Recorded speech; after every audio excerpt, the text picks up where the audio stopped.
Bienvenue à Festool TV. Je m'appelle Nadia. J'aimerais vous parler aujourd'hui des deux principales scies que les poseurs de revêtement de sol utilisent sur leur chantier. Il s'agit d'une part de notre scie à onglet radial pour la coupe transversale des planches ou la découpe des plinthes dans les règles de l'art.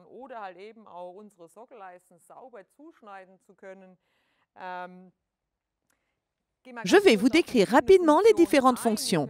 Vous pouvez basculer l'appareil des deux côtés jusqu'à 60 degrés. Ce sont des coupes dont on a toujours besoin. Vous avez aussi la possibilité de régler à nouveau l'inclinaison de 45 degrés avec la vis à l'arrière.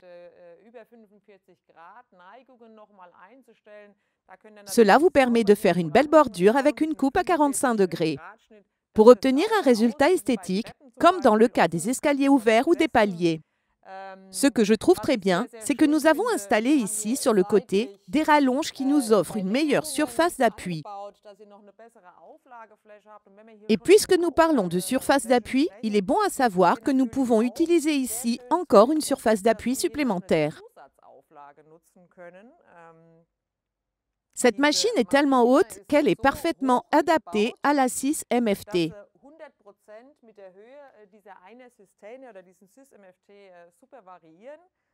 Vous avez donc toujours une surface d'appui parfaite pour les longues pièces de bois.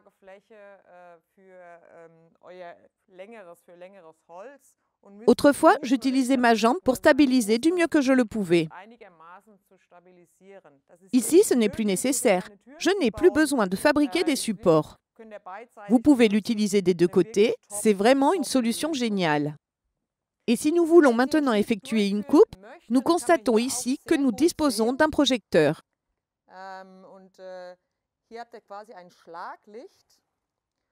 Grâce à lui, vous voyez constamment où se trouve le tracé et pouvez réaliser une coupe parfaite. Autre chose qui me plaît beaucoup, quand on réalise des coupes à 45 degrés, on peut seulement apposer des marquages d'un côté et on ne sait jamais vraiment où l'on va ressortir à l'arrière. Mais ici, nous pouvons vraiment voir toute la longueur de la coupe. C'est l'idéal pour certaines applications. Que reste-t-il à dire? Autre avantage évident, nous avons ici sur le côté un petit levier. En l'abaissant, nous pouvons faire des coupes de rainurage.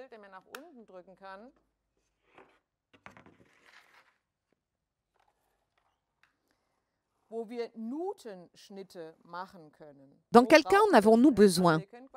Vous pouvez lever et abaisser ce levier, la machine descend complètement et vous pouvez faire des coupes de rainurage constantes. Pourquoi tout cela? C'est évident, et je suis sûre que chacun d'entre vous connaît ou a déjà rencontré cette situation. Il faut parfois poser des câbles sur le bord. Ils doivent remonter à un moment donné jusqu'au téléviseur, par exemple. Et jusque-là, ils doivent rester cachés derrière les plinthes. Avec cette fonction, on peut réaliser facilement une belle découpe. C'est vraiment très bien vu. Vous n'avez pas d'effilement dans les angles, comme c'est le cas parfois. Vous n'avez pas besoin de guider la machine à la main et d'essayer de tout déplacer au mieux. Ce sujet est également abordé dans une vidéo. Je ne peux pas trop m'attarder sur ce point maintenant. Une super fonction pour faire des découpes impeccables dans les règles de l'art.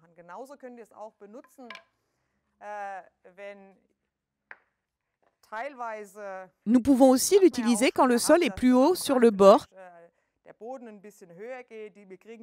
et que nous devons retirer un peu de bois de support sur les derniers centimètres. Avec cette fonction, vous n'aurez aucun problème lors de cette opération. C'est super simple et vous n'avez aucun risque de blessure. Vous obtenez toujours le même niveau. C'est vraiment très pratique. N'hésitez pas à regarder la vidéo consacrée à cette opération. Donc, pas de doute, un gros avantage de cette machine.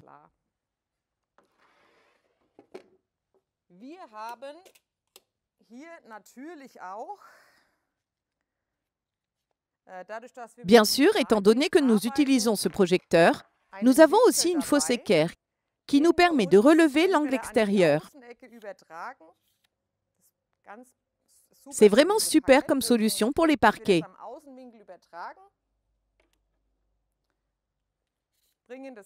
Ensuite, je la mets en place sur la machine et je suis en ligne avec notre projecteur. Donc, vous répétez l'opération des deux côtés, c'est-à-dire que vous reportez aussi l'angle de l'autre côté après la coupe. Vous obtenez ainsi une coupe parfaite avec un angle intérieur ou extérieur précis. C'est un énorme avantage d'avoir, par exemple, dès la première découpe des plinthes, un angle adapté, peu importe qu'il s'agisse de 89 degrés ou 91 degrés. Voilà donc les avantages. Cette machine est incontournable pour réaliser des coupes de qualité. S'il s'agit maintenant d'effectuer des coupes en longueur, nous devons changer de côté pour aller chercher la CS50. Certains utilisent aussi une scie sauteuse à la place, mais personnellement, je trouve que la coupe n'est pas assez rectiligne. Et puis ça prend trop de temps de l'installer sur le chevalet, puis d'essayer tant bien que mal de la déplacer en ligne droite sur toute la longueur de cette planche. Je préfère clairement la CS50, qui offre ici de gros avantages. Rentrons maintenant dans le vif du sujet et passons à la CS50. Ici, nous pouvons nous aider des systainers. Il s'agit simplement de former une rallonge pour avoir une bonne surface d'appui. Certaines planches sont très longues, et plus elles sont longues, plus il devient difficile de les tenir. Avec cet ancien Systainer modèle 4, ça fonctionne très bien. C'est le Systainer qui contient votre scie plongeante, la TS55. Il va parfaitement bien à droite et à gauche et vous avez ainsi une bonne surface d'appui. Il y a une toute petite différence ici, mais elle ne gêne pas lorsque nous travaillons ici. Si vous voulez vraiment atteindre exactement la même hauteur, il vous suffit de prendre des chutes de parquet et de les insérer à l'avant et à l'arrière sous la machine.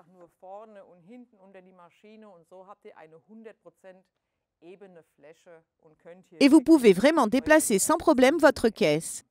Une solution très pratique dont je voulais aussi vous faire profiter. On peut l'utiliser quand on travaille avec la machine sans pied. Vous savez qu'il existe deux modèles différents. L'un des modèles dispose d'un support dépliable. C'est bien sûr un avantage quand on veut travailler debout. Personnellement, à mon âge, j'essaye de ne plus travailler tout le temps à genoux. Mais je sais aussi que ceux qui posent des revêtements de sol aiment bien procéder à la découpe directement au sol, puisque c'est là qu'ils travaillent. C'est pourquoi je vous ai d'abord présenté cette solution. Si vous voulez installer l'ensemble sur un support, il existe un chevalet à rouleau entièrement réglable en hauteur. Vous disposez donc d'une surface d'appui supplémentaire parfaite. Il y a encore une autre possibilité d'obtenir une bonne surface. Il s'agit de cette pièce supplémentaire fixée directement sur la machine. Comme vous pouvez le voir, nous avons une bonne surface d'appui à l'arrière. On peut la fixer ici facilement avec les deux vis et ensuite la faire coulisser vers l'intérieur ou l'extérieur. On peut aussi la bloquer des deux côtés. Avant que j'oublie, même si d'autres vidéos le montrent aussi, j'ai encore une chose à vous faire découvrir.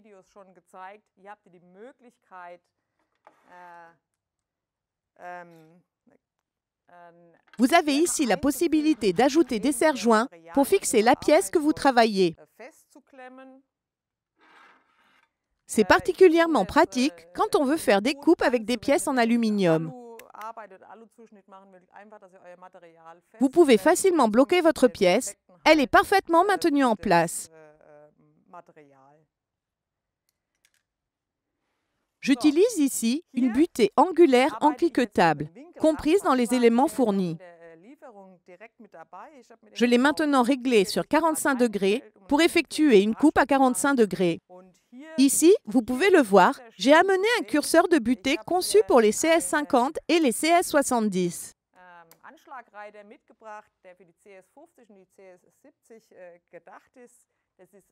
C'est très simple, il faut l'insérer ici et ensuite, on peut le déplacer et le régler sur la longueur du rail. Si je dois effectuer des coupes répétées, j'ai par exemple toujours besoin de cette longueur pour une coupe transversale de 45 degrés. Il me suffit de le bloquer ici. Dans quel cas s'en servir?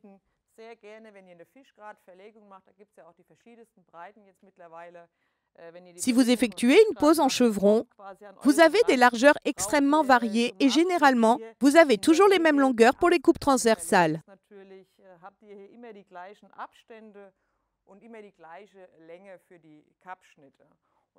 Vous pouvez alors utiliser cette petite pièce pour éviter de devoir mesurer après chaque coupe. Nous allons maintenant faire une petite coupe ici. Je positionne sur ma butée et procède à la coupe.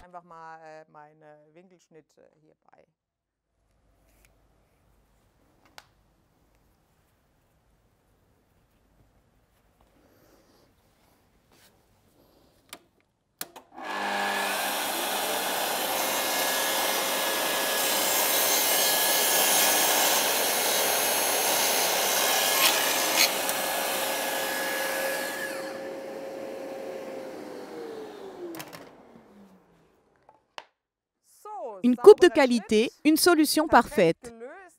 Comme je vous l'ai dit, si je veux faire des coupes répétées, je peux parfaitement utiliser la scie à onglet radial.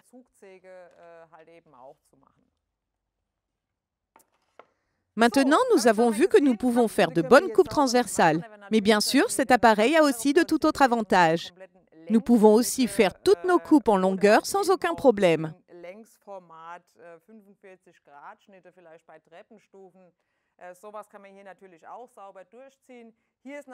Ici, il est tout indiqué d'utiliser notre butée longitudinale.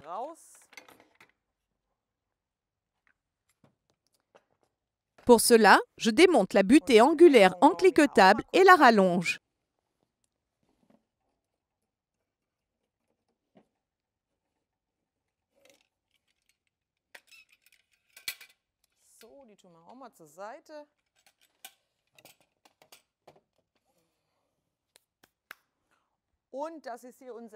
Voici notre butée longitudinale, très recommandée pour faire des coupes en longueur vraiment parfaites.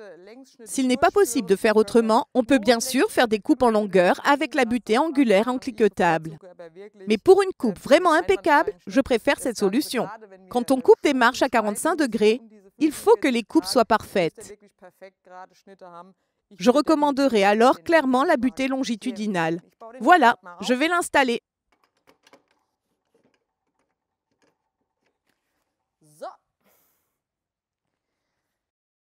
Pour voir comment tout cela fonctionne avec les coupes en longueur, il y a aussi d'autres vidéos que vous pouvez visionner.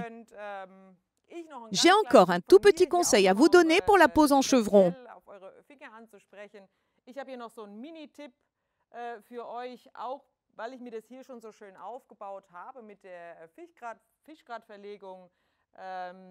Voici les parties qui restent. Quand on effectue la pose de l'intérieur vers l'extérieur, il nous reste à la fin des découpes triangulaires que nous remplissons par la suite.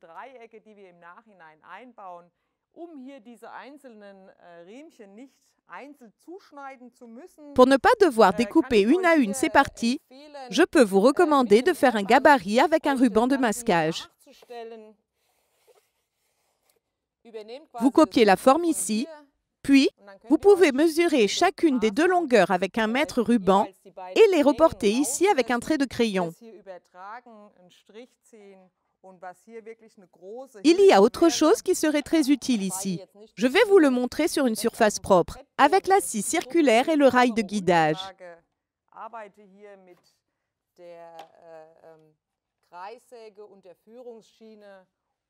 Je règle soigneusement la profondeur et je traverse une fois la pièce. Vous obtenez ainsi une coupe nette. Vous pouvez insérer le triangle sans aucun problème et cela vous permet de réaliser aussi très vite ce genre d'opération. Cette présentation est maintenant terminée et j'espère qu'elle vous a plu. À bientôt dans la prochaine vidéo. Je vous remercie de votre attention.